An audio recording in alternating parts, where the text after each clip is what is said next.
Hello, SRG team. This is Les Bennett, Director of Learning and Development. Today I wanted to go over the inventory reconciliation form that you can find through your back-of-house computer, or for area coaches, you can find it through your OSM tools. So the question is, what is inventory reconciliation?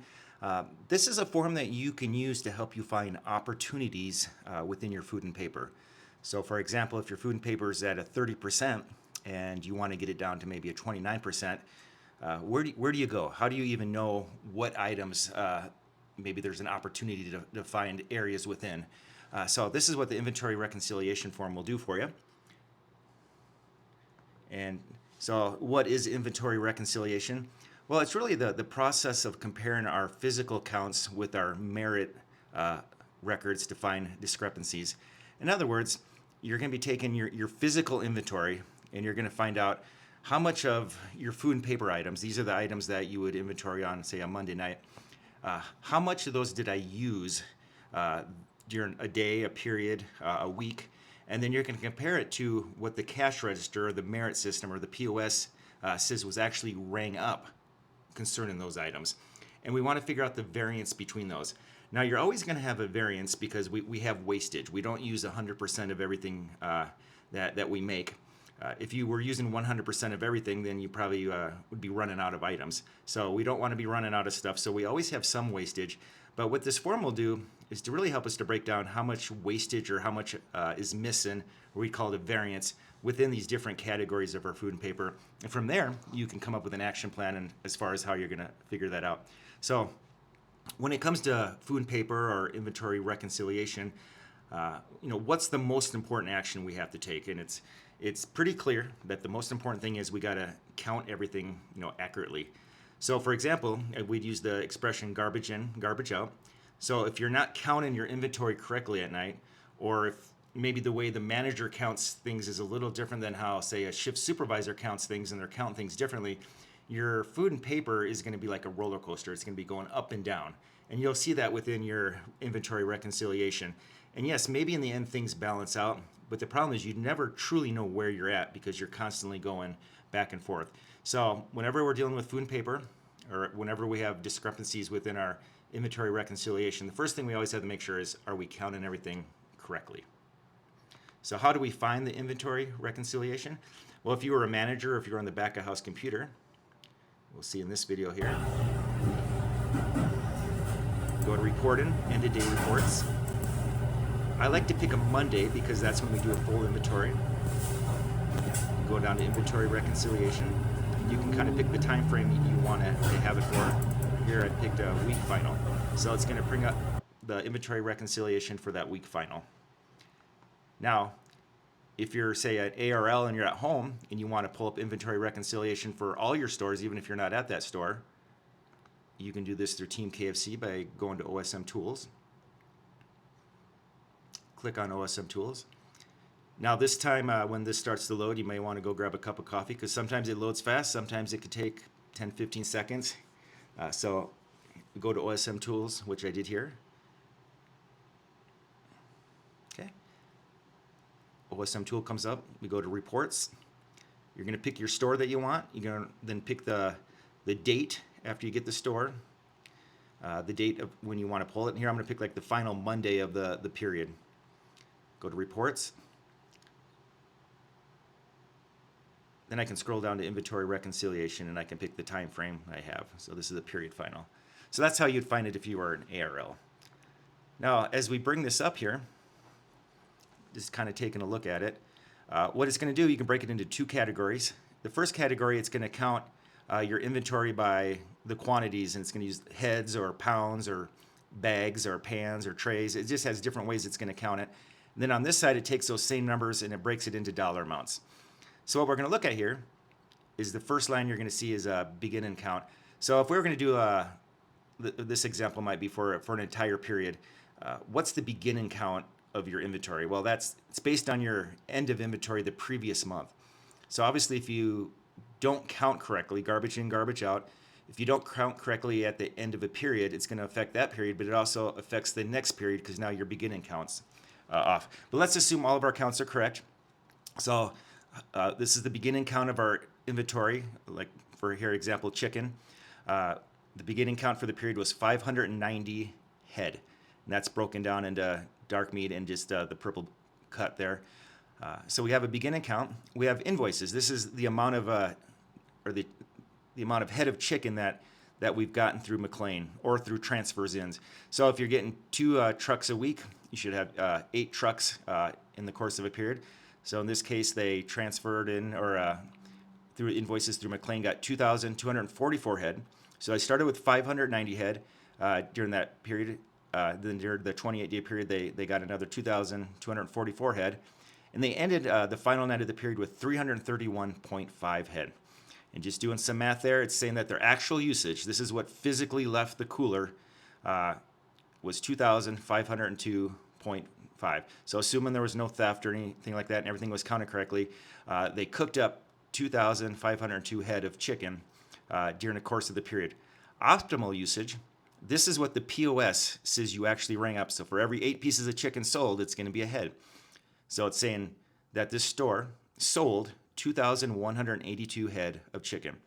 And the variance, the difference between those is 319 head, about 16 cases. So over the course of 28 days, there were 16 cases that were cooked, but were not actually sold.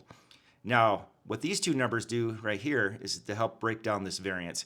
So out of that 319 head, we see 147 head of that was actually rang up as wastage into the POS at the end of the day, or in the back of house computer at the end of the day. So they tracked that amount.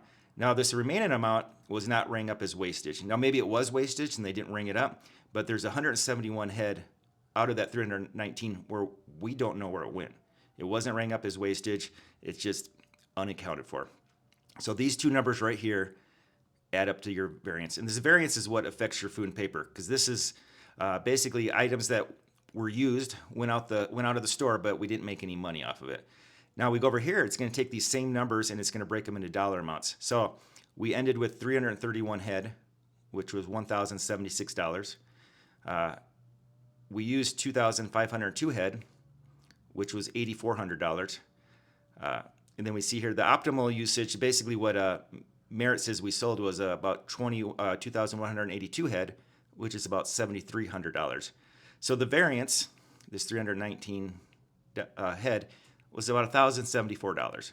So, and then you have efficiencies basically saying, okay, we cooked 87% of the chicken that left our walk-in, we sold. And you can work with area coaches to figure out what your efficiencies are. So if I'm looking for opportunities within my food and paper, what I do is I pull up this form and I can go down here and I can look at the efficiencies and I can look at the variances to see how much money was lost, right? And these are things I can look at. I can also go over here because maybe you're like, maybe you don't know if that dollar amount's too high or not high enough, but if you go over here, you can also see it in the form of 319 head. So maybe, is 87% good? Is $1,000 too much? Maybe you don't understand that, but you look over here and you can say, oh, 16 cases of chicken that we threw away. Okay, I understand that. And that's kind of how we can read these numbers going across. Now, just to give some examples, the things I would look for. Again, the whole point of this is it's a tool to help you find just areas of opportunity. So for this store, kind of going across here, their variance for the period was 116 head. So basically, it's saying that out of all the chicken that left their cooler, there was only 116 head that they didn't sell, which is good. But the problem, I look over here and I see that their wastage is 259 head. So they actually put into the computer that they've thrown away 259 head of chicken, but due to their actual counts, it's saying that they only were missing 116 head. So what's going to happen here is we have unaccounted for. We have basically an extra 7 cases of chicken that are unaccounted for, which gives them a very good 97%. So I look at that and I usually think, okay, maybe there was a miscount at that point. But that would be something I'd look at to say these numbers don't kind of make sense because we actually rang up more wastage than what the system actually says we actually had. So it's just a tool for things I'm going to look at. Maybe another one I'm going to look at here. If I go over here and I see this where I see all these efficiencies, You really can't have a 100% efficiency because that's basically saying you sold more, there was more rang up than you physically went through. So if I start seeing a bunch of 100%, like 136, 115, a real low one way down to 31, 107 to 121, to me that would be a sign that there's probably some miscounting going on. In the next period, these numbers would probably bounce back the other way. So again, as I go through here and I'm looking at efficiencies, this is something I'm looking for that would maybe be an indicator that I probably got to get together with the management team and say, hey, we got to make sure that we're counting things correctly. Here's another one. This one I see quite a bit. Mac and cheese. Now you may say, okay, our variance, we were missing about $208 in mac and cheese. And is that a lot? I don't know. But if I go over here, I can see that's 36 pans. And there's what, six pans or 6 trays per case. So that's about 6 cases of macaroni and cheese that have gone missing. So just imagine a McLean driver taking a dolly with 6 cases of mac and cheese, bringing them into your store, and you tell them, hey, why don't you just turn around and take that to the dumpster for me? Because that's what's missing. So again, it doesn't mean anything necessarily bad happened, that there's theft, but there could be other things we need to be looking at, and we'll look at that as we look at an action plan. But this is something I would be looking at right here if I saw that. Here's another one. For the period, they were missing 810 head. That's about 40 cases of chicken. We're missing about 41 bags of nuggets, 40 bags of fries. Okay, about 67 bags of mashed potatoes. These are all missing. Now here's another one right here. Look at this. 1,100 pounds. These are in pounds of oil. So what would cause that? A miscount, but probably there was an oil change. So you're going to see that if you're not following good oil practices, eventually you might have to be changing oil no matter how good you are. But if you find yourself changing oil all the time, you're going to have these high variances in your oil. And with all this, again, these are all tools to help you just define different things. So your food and paper is not where you want it. You go into your inventory reconciliation, you find basically areas of opportunity. Now what you got to do is what's called an action plan, and you got to really solve that. So looking here at this, the very last page, if you go to your inventory reconciliation, the very last page has ingredient reconciliation. So we all know kind of what food and paper is, but we also have a store supply for a budget for store supplies. And store supplies are the items that we don't count on our inventory. And everyone's given a budget, but sometimes you might not know like how much of your budget have you used. Well, if you go to store supplies, if you go to the very last page of your inventory reconciliation, you're going to see your store supplies on this very last page. And these are basically, if you were to look at a McLean invoice, the things that are labeled with these headers make up your store supplies. This store used $1,202 worth of store supplies. So if their budget was $1,200, they were pretty close on. But I want you to look at something here. Oil filter aid. This is the Magnesol powder. That is a store supply. It doesn't count against your food and paper. So if I'm looking at an action plan, going back here to my oil, I'd rather be spending money on Magnesol, the white powder. I'd rather be spending money on that and filtering my fryers over and over as opposed to not doing it and just changing oil. Because if I change oil, it's going to hurt my food and paper. And more importantly, I'm just not going to be having good oil, and I'm not going to be having good product. And we don't want to have that, right? And also I look at this, this may be a miscount, but if I'm missing 40 cases of chicken, that's not just chicken. If that chicken was actually cooked up, there's going to be bread and flour with that. There's going to be seasoning. There's going to be oil involved. So you're going to be wasting a lot of different things. But for this one, there might be some miscounts. Now what I want to look at here is, okay, you've maybe gone through your inventory reconciliation and you're like, you know what, my mac and cheese, my mashed potatoes, my coleslaw, I'm just wasting too much. An action plan is basically saying, I want to come up with a tangible way to resolve this. So what am I going to do? An action plan would say, well, first thing, let's work with all the managers to make sure we're counting things correctly. We're all using the same terminology. We're all counting things correctly. Let's also organize the products so that nothing goes missing. If you have cases of mashed potatoes in 3 different areas of your store, there's a good chance that things can get miscounted. So making sure things are organized, boxes aren't just ripped open, but they're nicely organized. You can do shift counts. You do a shift change. You can break down whether or not through this inventory reconciliation, you can pull up a shift change and it can tell you, okay, what is it, the morning? Is it the night? Where am I having issues? And then now we really start to get into some of the meat and the potatoes here. Are we following projections?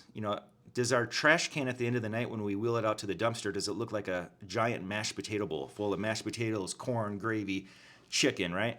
Are we wasting all this food? So following projections. Are we portioning correctly? Does one employee, fill up a large side item and it feels like a brick, and the other one only fills it half full? Making sure everyone's portioning correctly. Are we scraping the sides of the pans?